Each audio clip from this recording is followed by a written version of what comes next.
We have breaking news tonight. During a rally of 30,000 people in support of the family of Trayvon Martin, Florida Governor Rick Scott announced the appointment of a new special prosecutor in the case and the formation of a task force to examine all of the elements of the killing of Trayvon Martin. Dozens of churchgoers packed buses bound for Sanford this morning. We will not allow Trayvon to be undervalued. Tonight's rally, organized by the Reverend Al Sharpton. Unimaginable tragedy. It's been 25 days since the killing. The Attorney General of the state of Florida and the Governor of the state of Florida need to step in. What is it they're hiding? I don't know. We need to have an independent investigation. It seems as though the police department of Sanford, or the city of Sanford, is condoning what is taking place here. My role as the leader of this agency has become a distraction from the investigation. He has become a lightning rod. I stand by the Sanford Police Department. You know, this chief of police has some nerve. I have come to the decision that I must temporarily remove myself from the position as police chief for the city of Sanford. It's a temporary relief, but we need a permanent relief. Yeah. I still say we need an arrest. George Zimmerman took Trayvon's life, profiling him. It's a very sad and dark hour. This is not about a black and white thing. No. This is about a right and wrong thing. It isn't a black thing, it isn't a white thing, it's a right and a wrong thing. Our son is your son. We want an arrest, we want a conviction. I will not stop fighting for justice for Trayvon until I die.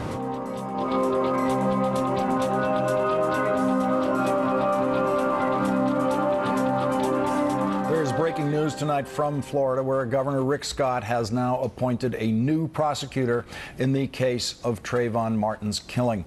That's after the state attorney for the 18th Circuit, Norm Wolfinger, volunteered to recuse himself.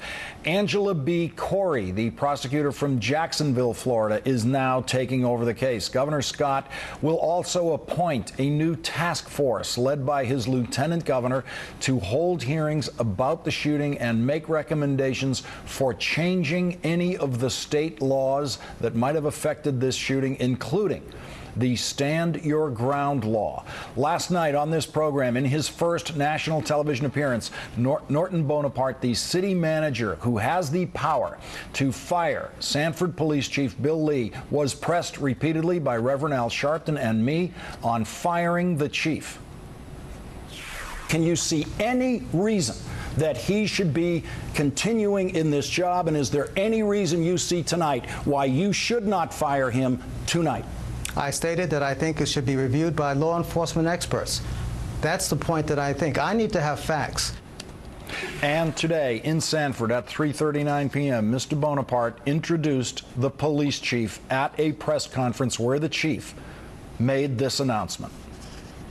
As a former homicide investigator, a career law enforcement officer, and a father, I am keenly aware of the emotions associated with this tragic death of a child. I'm also aware that my role as the leader of this agency has become a distraction from the investigation. While I stand by the Sanford Police Department, its personnel, and the investigation that was conducted in regards to the Trayvon Martin case, it is apparent that my involvement in this matter is overshadowing the process. Therefore, I have come to the decision that I must temporarily remove myself from the position as police chief for the city of Sanford. I do this in the hopes of restoring some semblance of calm to the city, which has been in turmoil for several weeks. Tonight, just before a rally in Sanford led by the Reverend Al Sharpton, Trayvon Martin's parents said this.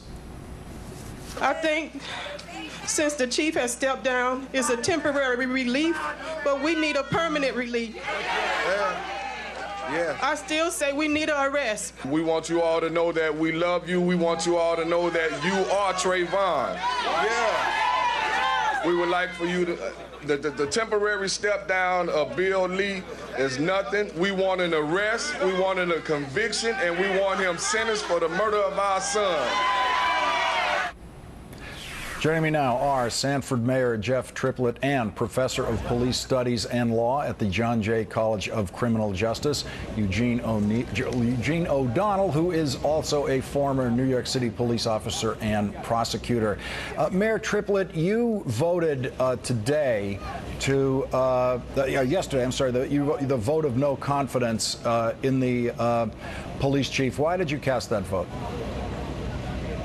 Well, like I said at the meeting, you know, I don't know about the investigation. We've heard a lot of innuendos, a lot of rumors, a lot of things out there, and that's why we called for the investigation of that.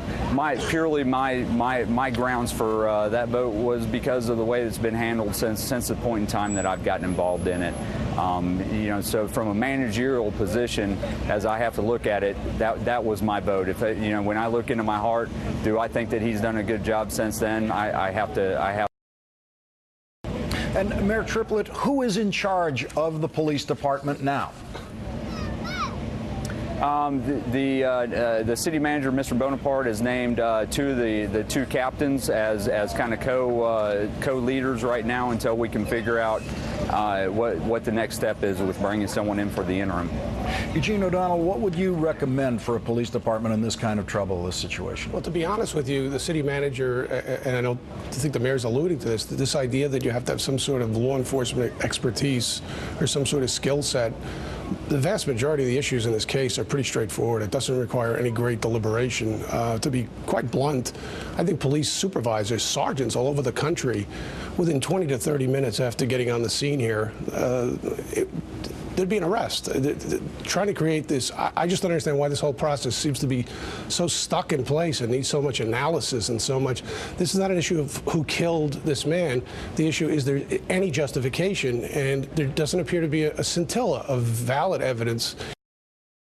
The law enforcement community knows police sergeants, the newest sergeants, make these judgments every night in 40 minutes, 50 minutes. It's not an ultimate judgment. It's a preliminary judgment to make an arrest. Ultimately, there'll be a justice system that it'll work its way through that.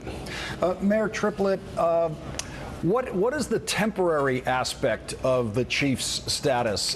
Do you ever expect him to actually resume his duties as chief, and is he being paid while he's not doing the job?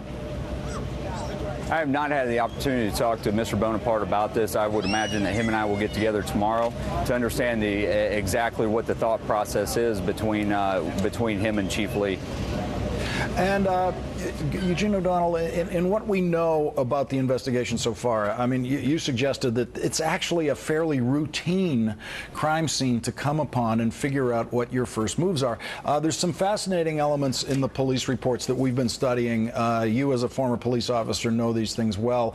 We started digging into these last night, and one of the elements in one of the police reports that suggests to the police they interpreted this as the possibility that there was some kind of altercation, is the notion that Zimmerman's shirt was wet in the back and maybe had some grass stains on the back, and that he had maybe a bloody nose. But that was not in the very first police report about this, and so it's starting to become a suspicious element in the case of why did this stuff that would be part of the self-defense come into it later?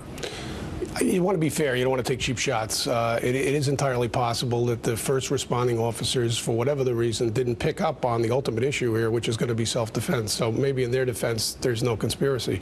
But obviously, at some point, the confidence that people have in the justice system is going to be shaken when a case that is relatively straightforward. I mean, if you add up some of these issues, both the affirmative issues of evidence, but also some of the apparent misleading statements that Mr. Zimmerman made, it's a clear route to probable cause. Again, ultimately, he is entitled to presumption of innocence if it goes in that direction.